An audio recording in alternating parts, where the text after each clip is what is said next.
오늘 사도행전 10장 17절에서 23절의 말씀을 가지고 내가 그어 놓은 선이라는 제목으로 함께 하나님의 말씀 살펴보도록 하겠습니다. 모든 사람은 선을 가지고 있는데요, 오늘 제가 여기서 말하는 선은 기준을 뜻합니다. 다시 말해 모든 사람은 각자 나름의 기준을 가지면서 각자가 그어 놓은 선 안에서 살아갑니다. 왜냐하면 각자가 그어놓은 선 안에서 사는 삶이 너무나도 좋기 때문입니다. 어찌되었든 나만의 기준이라는 것이 있으니까 나에게 어떤 상황과 환경이 발생하더라도 내가 그어놓은 선 그 안에서 나름 깔끔하고 명쾌한 답을 내리는 흑백의 그 삶으로 훨씬 단순하게 삶을 살아갈 수 있기 때문입니다. 사실 흑도 백도 아닌 회색 지대에서 살고 싶어하는 사람들이 있겠습니까? 우리가 살아가는 곳에서 기준이 모호해지거나 기준이 사라져 간다면 분명히 혼란이 발생하게 될 것이 분명합니다. 그러나 모든 사람이 각자가 그어놓은 선 안에서 살아가다 보니 어떤 문제를 놓고 각자의 이 자신의 생각을 상대방에게 주입시키려고 하는 그런 강요를 하는 일들도 발생하게 되는데요, 그렇게 하면서 네 편이니 내 편이니 그런 갈등이 빚어지게 되는 것 같습니다. 최근 우연히 기독교 서점을 방문하였다가 재밌어 보이는 책 한 권을 발견하게 되었습니다. 그리고 구매를 해서 조금씩 읽고 있는 가운데 있는데요, 예상하셨듯이 지금 함께 나누고 있는 선에 관한 책이었습니다. 이 책은 크게 두 가지의 챕터로 구성이 되어 있는데요, 첫 번째 챕터의 제목은 다음과 같습니다. 교회 안에 그어진 선. 그리고 두 번째 챕터의 제목은 다음과 같습니다. 교회 안과 밖을 가르는 선이라고 이 두 개의 챕터가 구성되어 있습니다. 책을 처음부터 한 장 한 장 넘기면서 읽어가는데요, 첫 번째 챕터의 소제목이 다음과 같습니다. 교회 안에 그어진 선하고요, 이 소제목으로 이렇게 적혀 있습니다. 우리 편이십니까? 저들 편이십니까? 소제목의 이 제목은 누구에게 하는 질문일까요? 하나님에게 하는 질문인 것 같습니다. 그런데 책의 저자는 역으로 질문합니다. 이렇게 질문을 하더라고요. 예수님이 우리 편이신가를 묻지 말고 우리가 예수님 편인지를 자문해 보라 라고 역으로 질문을 하는 것입니다. 다시 말해 그리스도인은 오직 예수님 편에서 예수님이라는 기준 안에서 삶을 살아가야 하는 것입니다. 세상에서처럼 나의 철학과 가치관을 중심으로 이 선을 그어놓고 예수님은 우리 편이십니까? 저들 편이십니까? 라는 질문은 성경적이지 않다는 것입니다. 오늘날 세상은 더욱더 각자가 그어놓은 선 안에서 절대 나오려고 하지 않는 것 같습니다. 그런데 어쩌면 나도 모르게 교회 안에서도 내가 그어놓은 선 안에서 나오려고 하지 않는 경우가 있는 것 같은데요, 그러다 보니 사회 공동체에서도 또 그리고 교회 공동체 안에서도 갈등은 점점 깊어져만 가고 그와 동시에 심적으로도 지쳐가고 있는 것 같습니다. 오직 이 이분법적인 사고가 우리의 삶을 지배하다 보니 사람들의 마음이 점점 지쳐가는 것이 오늘날 우리가 살아가는 시대라는 것인데요, 그러나 저와 여러분과 같은 그리스도인은 이러한 문제에 대한 정답을 이미 알고 있습니다. 우리가 진정 예수님 편에서 예수님이라는 기준을 가지고 살아가는 것이 정답임을 우리는 모두는 알고 있습니다. 물론 쉽지 않지만 그것이 성경적인 삶이고 그렇게 살아가기 위해서 우리는 날마다 하나님의 은혜를 구해야 할 줄을 믿습니다. 제가 오늘 이런 이야기로 말씀을 시작한 데에는 이유가 있는데요, 오늘 본문 말씀 안에서도 여러 인물들이 등장합니다. 그리고 각자가 그어놓은 선 안에서 살고 있는 사람들을 우리가 발견할 수 있습니다.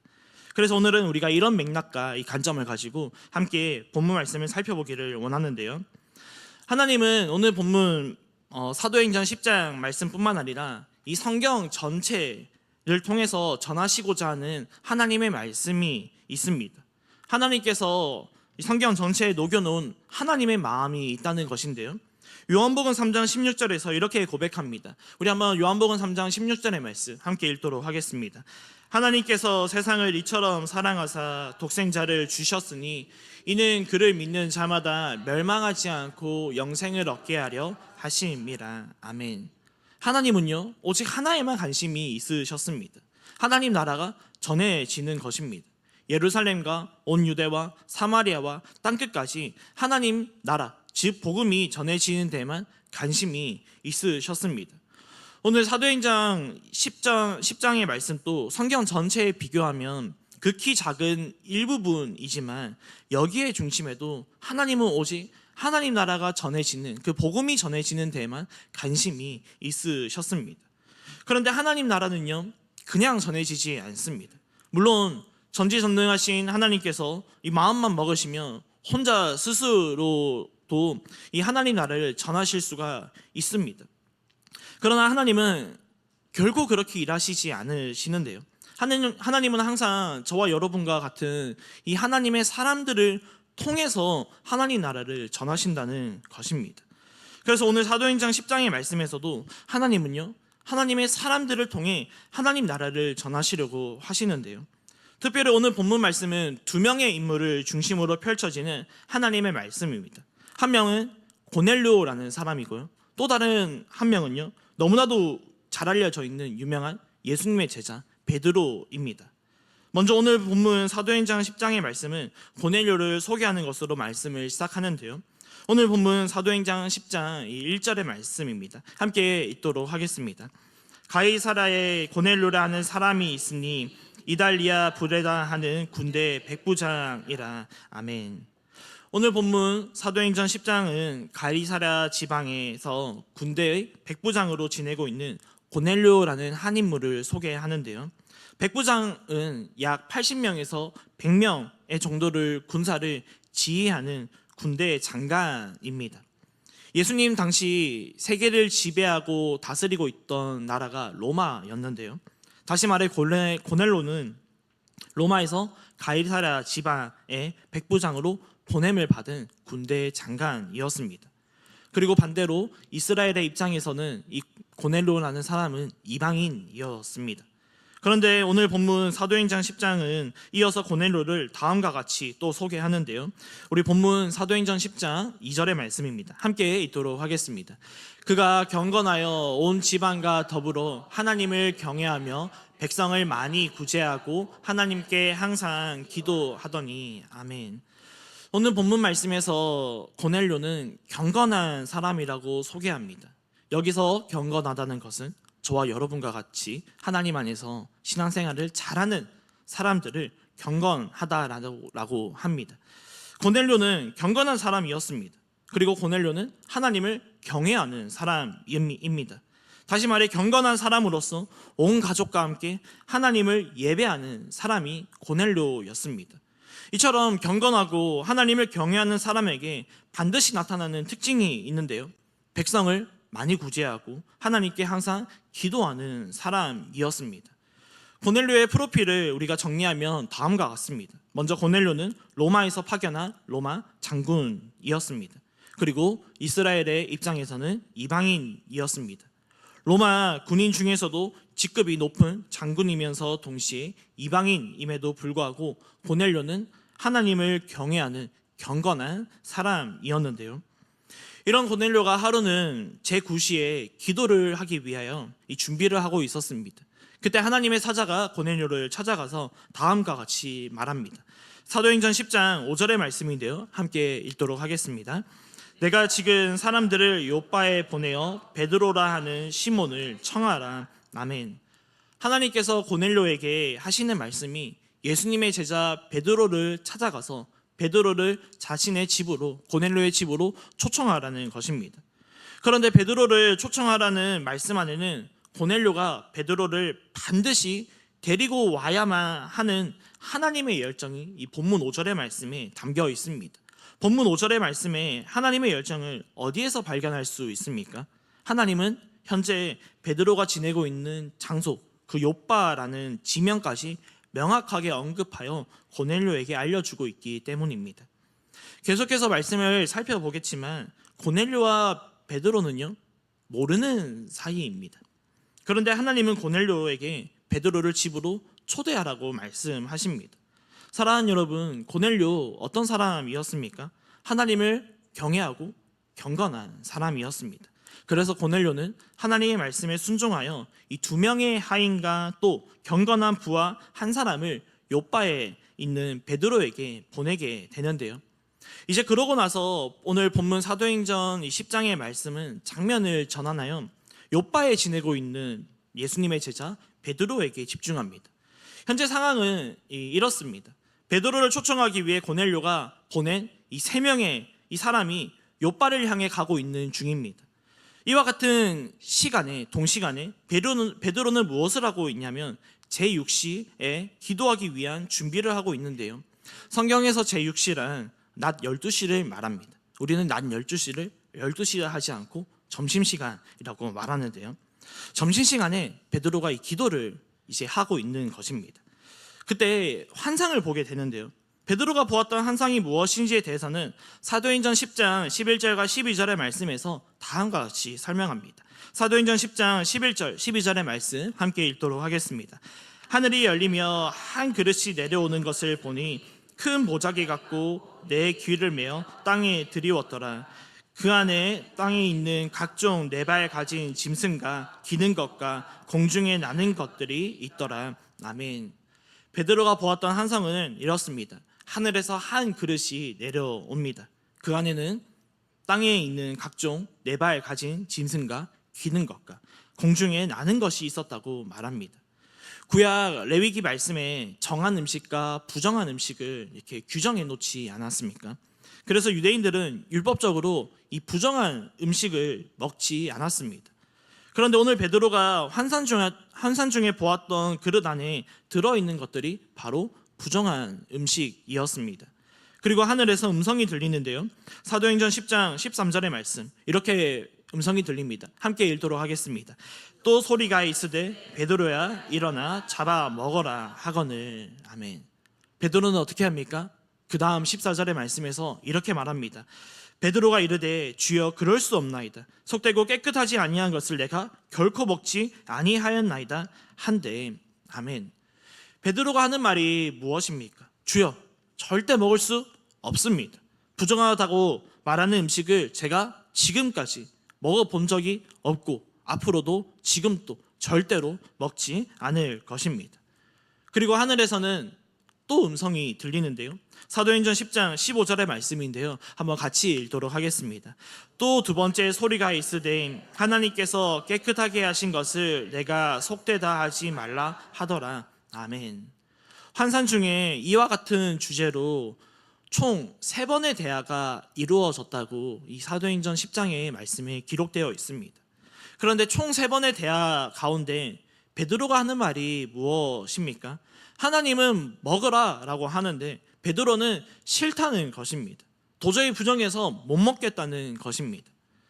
곧 있으면 점심시간인데요. 저는 웬만해서 먹지 못하는 음식은 없습니다. 그럼에도 불구하고 먹지 못하는 음식 몇 가지가 있는데요. 제가 말하고도 좀 이상하네요. 좀 몇 가지가 있습니다. 대표적으로 곱창을 먹지 않습니다. 그리고 닭발을 먹지 않습니다. 네, 저는 그렇습니다. 두 종류의 요리 모두 먹어는 보았습니다. 하지만 저의 소화 기관은 이 2가지 요리를 받아들이지 못했는데요. 비린 냄새가 나는 것도 아니고요. 그리고 맛이 없는 것도 아닙니다. 물론 먹으면서 이게 무슨 맛인지 음미할 시간과 정신도 없었습니다. 먹기 싫었으니까 그렇겠죠. 그런데 이 제 소화기관이 받아들이지 못한 이유가 무엇일까 고민하는데 이 음식 재료의 모습 대부분이었습니다. 이래서 사람은 죄인인 것 같습니다. 하나님께서 외모로 평가하지 말고 하나님은 중심을 보신다라고 했지만 저는 음식에서 가장 중요한 맛이라는 중심을 보지 않고 음식 재료의 외모를 보면서 음식을 먹지 못했기 때문입니다. 이런 저의 모습을 제가 보면서 말씀을 준비하며 묵상해 보는데요. 우리 이 시간 다 같이 상상을 해보는 것입니다. 베드로가 이 경험한 환상을 상상해 보는 것입니다. 하늘에서 우리 시간 이제 여기 천장에서 하늘에서 그릇 하나가 내려옵니다. 그릇 안에는 여러분들이 여러 가지 이유로 먹지 못하는 음식이 담겨 있습니다. 곱창과 닭발이 있는 것입니다. 그리고 하늘에서 음성이 들리는데요. 선교야, 먹어라. 저는 어떻게 대답했겠습니까? 네, 맞습니다. 저는 베드로와 똑같이 싫습니다, 못합니다, 먹기 싫습니다 라고 말을 했을 것 같습니다. 베드로가 기도하는 중에 이런 환상을 본 것입니다. 그리고 오늘 본문 사도행전 10장의 말씀은 다시 장면이 전환되는데요. 다시 베드로를 초청하기 위해서 지금 고넬료가 3명의 사람을 보냈습니다. 요바로 떠나 보냈습니다. 여기에 다시 장면이 전환되는데요. 베드로가 한산 중에 깨어나 한산 중에 보았던 현상이 도대체 무슨 의미인가, 무슨 뜻인가 고민하는 중에 고넬료가 보냈던 이 3명의 사람이 이 베드로가 지내는 요바에 도착하게 됩니다. 그리고 베드로를 찾아가는데요. 사도행전 10장 17절의 말씀에서 이렇게 말합니다. 한번 같이 읽도록 하겠습니다.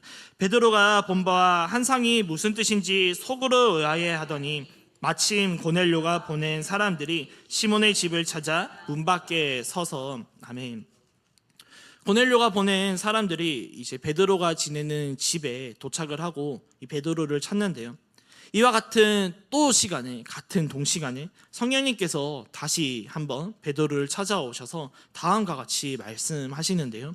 우리 사도행전 10장 19절 20절 말씀 같이 읽도록 하겠습니다. 베드로가 그 환상에 대하여 생각할 때 성령께서 그에게 말씀하시되 두 사람이 너를 찾으니 일어나 내려가 의심하지 말고 함께 가라. 내가 그들을 보내었느니라 하시니 아멘. 하나님께서 일하시는 방식은 정말 놀랍습니다. 고넬료와 베드로의 만남을 성사시키기 위하여 아주 치밀하게 그리고 아주 계획적으로 인도하시는 하나님의 손길을 우리가 오늘 이 본문 사도행전 10장의 말씀을 통해서 보고 있기 때문입니다. 동시간, 같은 시간 다양한 장소에서 다양한 사람에게 역사하시는 하나님을 우리가 보고 있는 것입니다. 도무지 납득할 수 없고 이해할 수 없는 환상에 이제 대해 고민하는 베드로에게 성령님께서 다시 한번 찾아가셔서 말씀합니다. 본문 23절의 말씀과 같이 의심하지 말고 그들과 함께 가라는 것입니다. 그렇게 고넬료가 보낸 3명의 사람들을 따라서 베드로가 고넬료의 집으로 가는데요. 하나님의 뜻대로 이제 베드로와 고넬료가 만나게 되었습니다. 그리고 자기들에게 있었던 그 시간들의 일들을 나누고 교제하는데요. 놀라운 역사가 일어납니다. 베드로와 함께 있던 모든 이들에게 성령의 충만함이 임하면서 하나님을 높여 찬양하며 모두가 세례를 받으며 하나님 나라가 전해지게 되는 것이 이 사도행전 20장 이후의 말씀에 기록이 되어 있는데요. 사랑하는 여러분, 오늘 본문 말씀은 고넬료와 베드로 이 2명의 인물을 중심으로 전개되는 하나님의 말씀이었습니다. 즉 이들을 통해 하나님은 하나님 나라를 전하시려고 했는데요. 그런데 하나님 나라는 그냥 전해지지 않습니다. 그냥 전해지지 않는다는 것은 어떤 치밀하고 참 세부적인 계획으로 하나님 나라가 전해진다는 것은 맞지만요. 오늘 함께 나누고 싶은 것은 하나님 나라는 하나님의 사람을 통해서 전해진다는 것입니다. 여기에는 인간의 어떠한 지성과 경험이 아닌 오직 하나님 중심적 그 관점과 이 사고를 가진 하나님의 사람을 통해서 이 하나님 나라가 전해진다는 것입니다. 그렇다면 하나님 중심적인 관점과 사고를 가진 하나님의 사람은 누구입니까? 이들에게는 나타나는 특징이 있는데요. 오늘 본문 말씀을 중심으로 우리 짧게 2가지만 살펴보고 마치기를 원하는데요. 하나님 중심적인 관점과 사고를 가진 하나님의 사람에게 나타나는 특징 첫 번째입니다. 첫 번째는 자기가 그어놓은 선 안에서 선 밖으로 나오는 사람입니다. 이런 말을 들어보셨을 것 같은데요. 모든 사람은 태어나면서 2마리의 이 강아지를 키우게 된다고 합니다. 저도 2마리의 강아지를 지금까지 키우고 있습니다. 제가 키우는 강아지 이름은 편견과 선입견입니다. 다들 키우고 계시죠? 네. 다시 말해 우리는 각자의 편견과 선입견이라는 선 안에서 살아가고 있는 것입니다. 오늘 본문 말씀에서 베드로는 자기 나름의 이 선을 그리고 그 선 안에서 베드로가 살고 있었는데요. 사도행전 10장 14절의 말씀을 우리 다시 한번 읽어보도록 하겠습니다. 베드로가 이르되 주여 그럴 수 없나이다. 속되고 깨끗하지 아니한 것을 내가 결코 먹지 아니하였나이다 한데 아멘. 베드로에게는 선이 있었어요. 기준이 있었어요. 베드로는 정결한 것, 부정한 것에 대한 기준이 있었습니다. 먹으라는 하나님의 말씀이 있었지만 베드로는 절대 부정한 것을 먹지 않겠습니다라고 말을 합니다. 그리고 하나님은 한 번 더 말씀하십니다. 15절의 말씀에서 내가 깨끗하게 한 것을 속되다고 하지 말라면서 다시 먹어라 라고 말씀합니다. 그러나 베드로는 절대 먹지 않습니다. 무슨 말입니까? 베드로는 자신이 그어놓은 선에 스스로 갇혔다는 것입니다. 그리고 하나님은 베드로를 이 스스로 그어놓은 선 밖으로 부르신다는 것입니다. 왜 그렇습니까? 하나님의 일은 스스로 그어놓은 선 안에서는 절대 할 수가 없기 때문입니다. 하나님의 일은 개인의 편견과 선입견으로는 절대 할 수가 없기 때문입니다. 하나님 나라는 개인의 선 안에서 절대 전해질 수가 없기 때문입니다. 지금 하나님은 베드로를 통해 하나님 나라를 전할 수많은 놀라운 계획들을 가지고 계십니다. 베드로를 통해 하나님 나라가 전해져야 하는 곳이 있다는 것입니다. 그런데 베드로는요, 자신이 그어놓은 율법이라는 선 안에 스스로 갇혀 있습니다. 그래서 하나님은 계속해서 율법이라는 선 밖으로 베드로를 부르시고 꺼내고 계신 것입니다. 사랑하는 여러분, 오늘 또 예수님은 우리가 만들어 놓은 선 밖으로 부르고 계심을 믿으시는 저와 여러분 되시기를 축복합니다. 오늘 이 시대에서도 하나님 나라는 전해져야 합니다. 또 우리는 하나님 나라를 전해야 합니다. 그런데 하나님 나라의 일은 누가 할 수 있습니까? 내가 그어놓은 율법이라는 선 안에서 선 밖으로 나가 오직 예수님의 말씀을 기준 삼아 살아가는 사람만이 할 수 있고, 그런 사람을 들어 사용하시는 하나님을 믿으시는 저와 여러분 되시기를 축복합니다. 그런가 하면 두 번째로요, 하나님 중심적인 관점과 사고를 가진 하나님이 사람에게 나타나는 특징 두 번째입니다. 두 번째는 순종하는 사람이라는 것입니다. 당시 이방인이었던 로마 장군 백부장 고넬료는 베드로를 초청하라는 하나님의 말씀에 순종하여 사람들을 보냈습니다. 만약 오늘날 우리에게 이러한 하나님의 음성이 들렸다면 저는 바로 스마트폰을 꺼내서 전원을 켜서 유튜브를 들어가서 검색을 했을 것 같습니다. 베드로가 어떤 사람인지에 대해서 제가 열심히 조사를 하면서 갔을 것 같습니다. 그러나 당시에는 그러한 것이 없었죠. 오직 하나님 말씀에 순종하는 것입니다. 고넬료가 보낸 3명의 사람이 베드로를 만납니다. 그리고 베드로는 자신이 보았던 환상에 대한 하나님의 뜻을 깨닫게 됩니다. 예수님의 제자로 하나님 나라를 전하는 베드로였지만 여전히 베드로 안에는 선민 사상이 남아 있었던 것입니다. 그래서 하나님은 계속해서 베드로를 선 밖으로 부르셨는데요, 그렇게 베드로는 하나님의 은혜로 선 밖으로 나와 성령 하나님 말씀에 순종하여 이 고넬료 집에 가게 됩니다. 그리고 두 사람은 서로에게 있었던 일들을 나누면서 하나님 나라가 확장되는 그런 일들을 보게 되는데요. 사랑하는 여러분, 오늘 또 예수님은 순종하는 사람을 찾고 계십니다. 하나님 나라의 일은 철저히 하나님 말씀에 순종하는 사람을 통해 역사하시고 전하신다는 것입니다.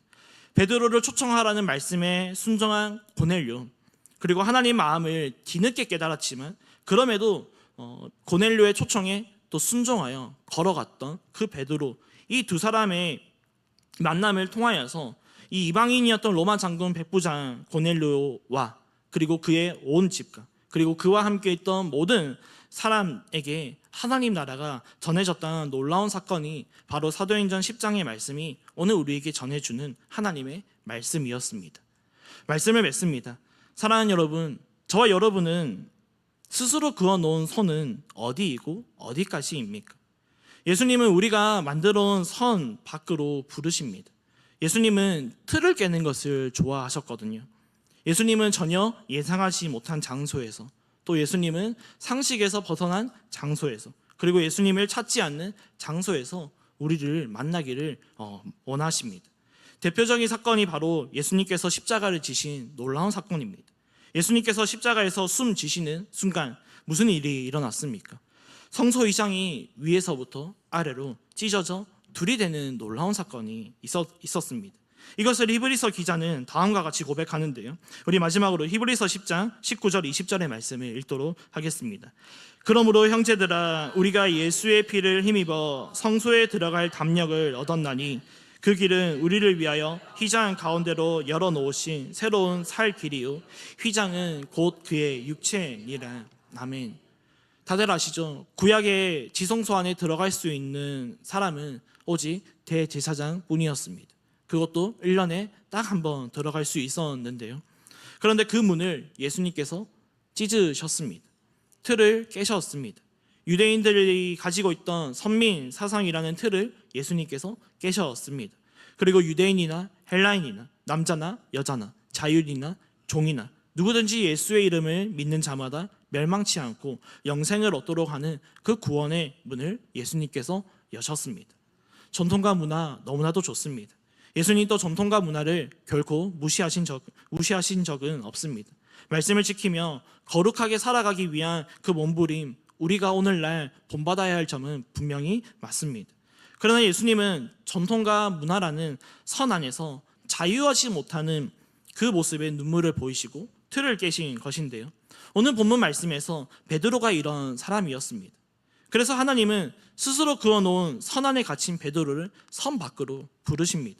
꺼내주십니다. 그리고 이방인을 향한 구원의 역사를 본격적으로 이 베드로를 통해서 펼쳐가게 하시는 발판을 마련하셨는데요.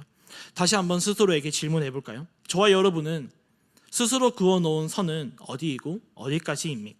선 밖으로 나갈수록 예수님과 더 가까워질 수가 있습니다. 선 밖으로 부르시는 그 예수님 말씀에 순종하여 더 크신 하나님, 그리고 더 위대하신 하나님을 더욱더 많이 알아가는 저와 여러분 모두가 되어서 하나님께 귀하게 쓰임받는 우리 모두가 되시고 우리 연희교회가 되어 하나님께 큰 영광 올려드리는 우리의 복된 인생이 되실 줄을 예수님의 이름으로 축복합니다. 함께 기도하겠습니다.